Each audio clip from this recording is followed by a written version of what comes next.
Unless there are any questions, I will entertain a motion. Ed Desmond, move to approval. Move second. Francesca, do we have any public comment? No, Chair, I don't see any hands from the public. I'm so sorry. Could the people who made the motion and the second please state their names? I It didn't was catch it. Supervisor Desmond and Mayor Wells. Thank you very much. Let's move on to the roll call vote, please. Thank you. For the City of San Diego, Council President Gomez. Yes. Thank you. For the County of San Diego, Supervisor Desmond. Desmond, yes. Thank you. For East County, Mayor Wells. Yes. Thank you. For North County Coastal, Vice Chair Blakespear. Blakespear, yes. Thank you. For North County Inland, Chair Voss. Yes. Thank you. And for South County, is Mayor Salas on the line? I didn't see. Yes. Dallas, yes. Thank you very much. And that does pass unanimously. Thank you. Francesca, do we have any public comment today? No, Chair, I don't see any hands from the public. Any executive committee member comment? If anybody's got comments, raise your hand or throw something at me. You guys are too easy.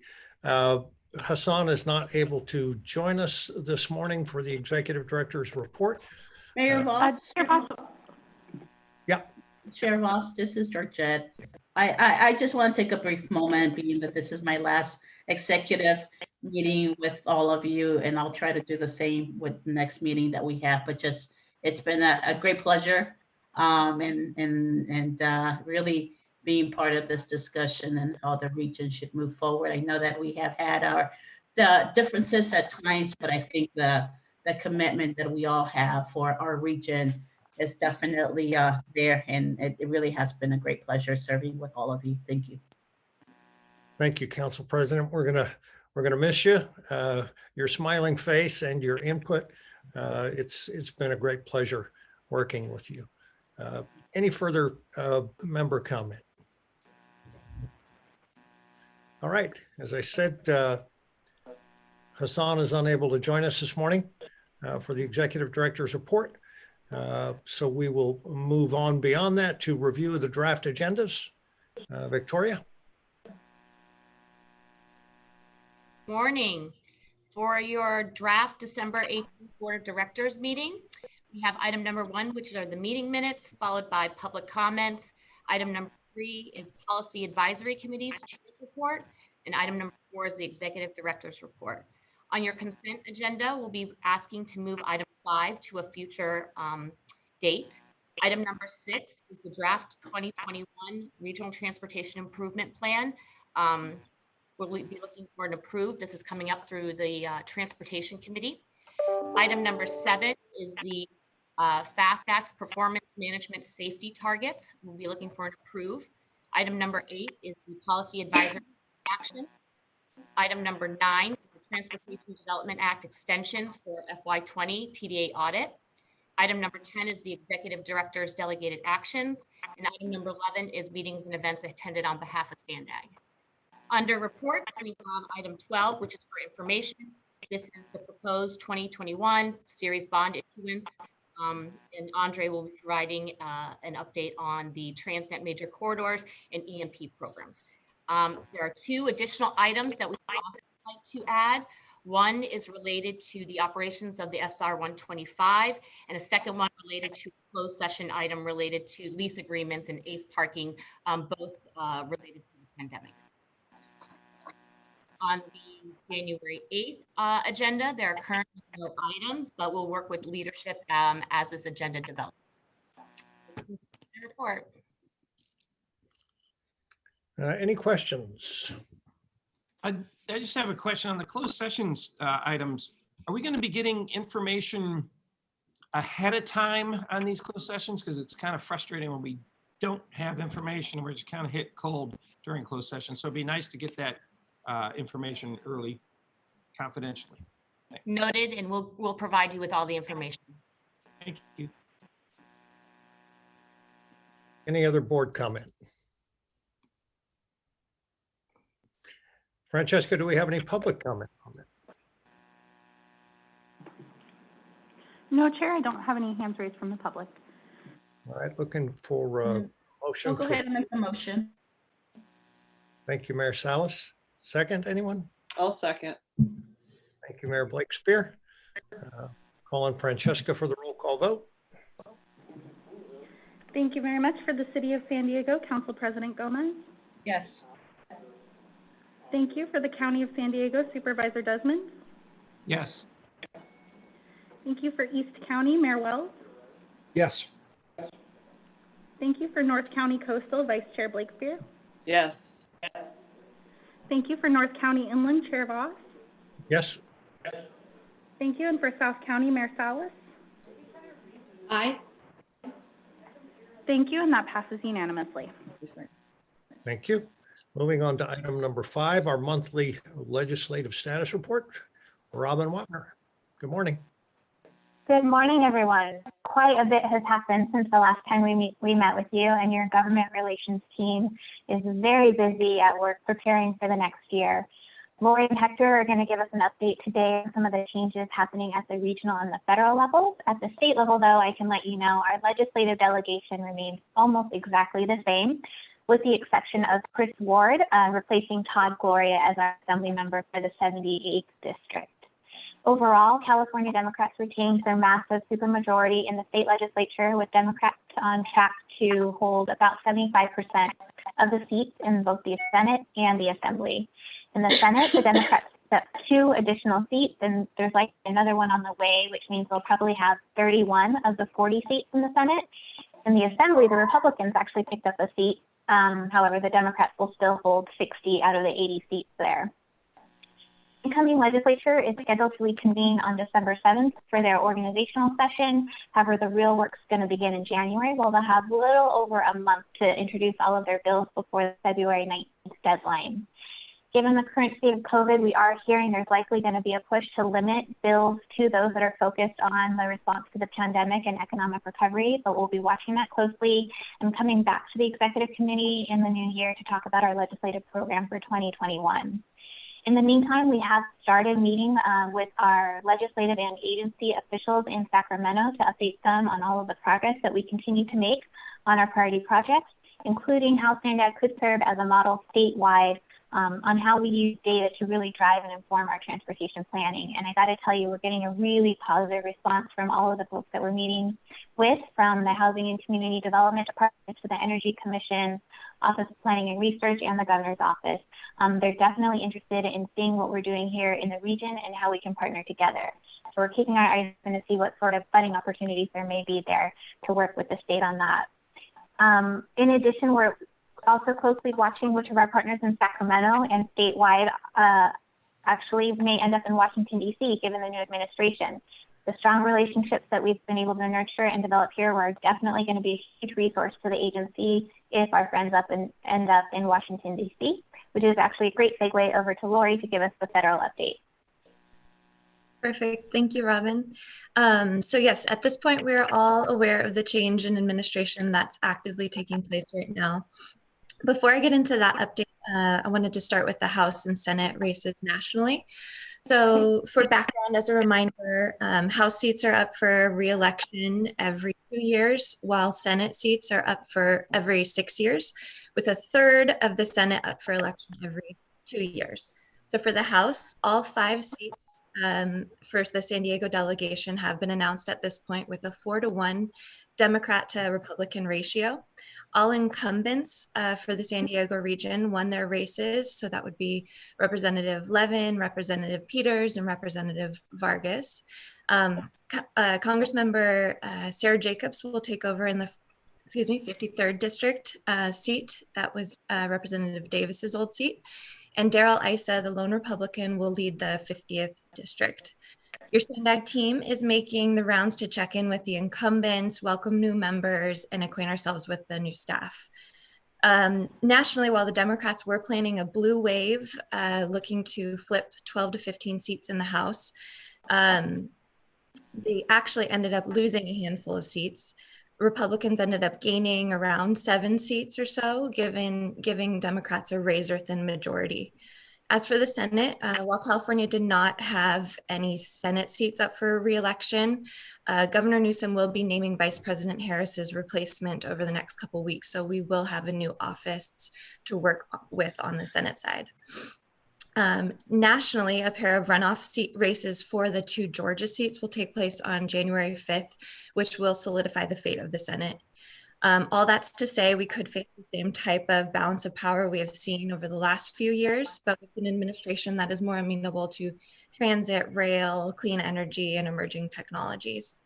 As for the transition team, a portion of what Robin was mentioning earlier, just before the Thanksgiving holiday, the General Services Administration ascertained the election and allowed Biden's transition team to virtually work alongside existing career staffers at the different divisions and departments.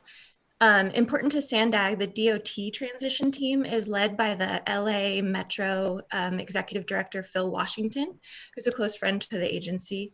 And a top consideration for the EPA administrator position is outgoing Executive Director of the California Air Resources Board, Mary Nichols. So we'll be on the lookout for any announcements related to those positions. In terms of annual spending bills, we are about a week away from a crucial deadline for Congress. Either an omnibus bill or a stopgap measure will be passed on December 11th. If you're an optimist, we will have a year-long omnibus spending bill. However, if you are not, we will see another continuing resolution in the lame duck session. That could buy some time as Congress hammers out another potential COVID-19 relief bill. As it stands now, Congress is about 95% finished with the appropriations negotiations, with a few kinks to work out here and there. As is usually the case with DC, we only know what we don't know, but we should have more clarity on at least the appropriations and or a relief bill by mid next week, I would say. So with that, I will pass it over to Hector, who can provide a binational and borders update for you all. Good morning, thank you. I'll try to be very brief. And while this report was concentrated in the recent elections, I'll take the opportunity to share a bit of the borders perspective. As you know, a significant number of people commute every day to and from our neighboring regions. And you saw that we share some of the district with our neighbors. Several assembly, state, and congressional seats are shared with Orange, Riverside, and Imperial counties. But not well known is that the tribes within the San Diego region are also holding elections as we speak. And there are 18 tribal governments in our region. There might be some significant changes, and the representation in your board and policy committees might change too. In regards to the international border, Mexico's federal administration just celebrated its second year of its 6-year term. As is the case for much of the world, responding to COVID-19 pandemic and the economic crisis has become the priority for Mexico. And speaking of elections, Mexico will hold midterm elections next year on June of 2021. And the state of Baja California will have a new governor, a complete new state legislature, and new municipal administrations on the 5 municipalities. In the meantime, restrictions at the border crossings, land border crossings, have been extended until through December, allowing only trade and essential crossings, students, and US citizens and residents returning to the United States. Basically, tourism and social trips have been restricted. And even with these restrictions, data available for the month of September show that there are still almost 100,000 people crossing every day and over 3,200 commercial trucks crossing into San Diego also every day through Otay Mesa, San Isidro, and Tecate. With this in mind, it's easy to understand why we emphasize that this region does not end at the international boundary and why we've been investing in border infrastructure. I want to conclude sharing some of the latest development of the State Route 11 and the Otay Mesa East Port of Entry project. Our executive director had the opportunity to join efforts with CalSTA Secretary David Kim, of course, always partnering with our local Caltrans partners, and the Consul General of Mexico in San Diego, Ambassador Carlos Gonzalez Gutierrez, to engage in discussions with our Mexican partners.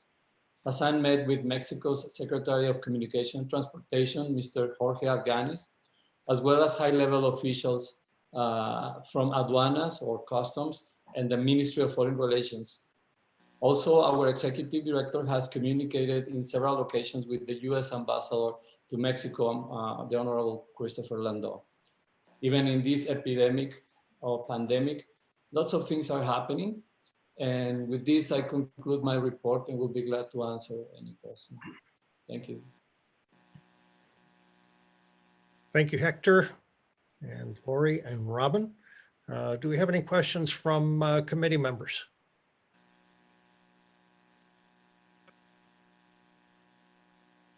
I'm not seeing a single one.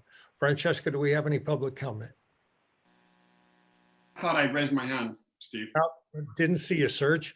Oh, sorry. Good morning. Go ahead. No, I want to thank staff for that update. I wasn't sure, Lori, maybe I missed Julie Chavez Rodriguez as the sort of like cities liaison at the White House. So I think that's a good, she's, you know, Kamala Harris is, I think, state director or Southern California director. So she's going to be in that position.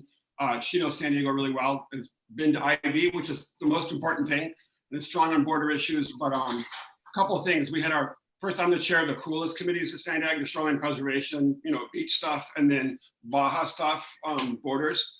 And we have great staff like all the committees, but great discussion yesterday in shoreline preservation with our coastal mayors. And, you know, pretty much everybody came up with the idea and agreed that we need to do a better job in the 5 big moves of articulating the issue of climate resiliency and really linking climate and infrastructure in terms of making sure we're ahead of the curve in Washington and advocating for funding. You know, whether it's all the train track issues in Del Mar and North County, or these, you know, the San Elijo Lagoon style integrated natural resource, climate resilience, and infrastructure projects. San Diego should position itself in SANDAG as literally not only a state leader, but a national leader in how these projects can work and how we have the triple win: environment, economy, climate, actually. Yeah, so anyway, and then public access, right? So we've got some brilliant projects to really tout, and I think we have to do a better job of making sure we're linking that with climate. Second, I'm gonna thank Hector on the border stuff. Again, on the climate issue, with the United States poised to enter the Paris Climate Treaty, we have to do a better job of positioning ourselves to really make the same case for the new Otay Mesa border crossing, that the minute we create these border crossings, we're reducing emissions, we're improving the quality of life, and we're improving the economy. Like the triple win. And we're gonna have to be ahead of the curve with Mexico on that. And I think it's gonna take some time for the United States to reposition itself with Mexico, which may be pretty interesting. Mexico may not like that, but I think one of those issues where we're gonna find, we have to do a better job of working together and articulating the emissions reductions is on the border. We have to do a better job of that. And I continually asking about that with Caltrans, but we should do a better job of that, because that's gonna really help us, I think, position ourselves for more federal funding. So summary here is just staff's doing a great job. We're in a great position, but we've got to do a better job of talking about how great we are and how and these sort of model projects we have. And then finally, climate resilience and infrastructure, whether it's in Poway or Rancho San Diego, and then down in Del Mar and San Diego or San Diego River. Again, I think we have a great story to tell about why we need to do that. And then, you know, do projects that help everyone from East County down to West County, you know, the beach. So anyway, that's it. Thanks, everyone. Thank you, Serge. Anything else from members?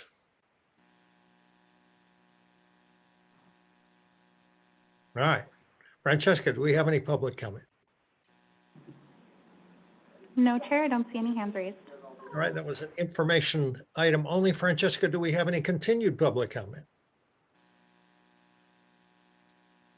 No, Chair, we do not. All righty. Well, this concludes the final meeting of the Executive Committee for 2020. I want to thank every one of you for your time and service on this body. Remember, we have another board meeting coming up very, very shortly at 10 o'clock. So we'll see you back here then. Thanks so much. We'll be adjourned.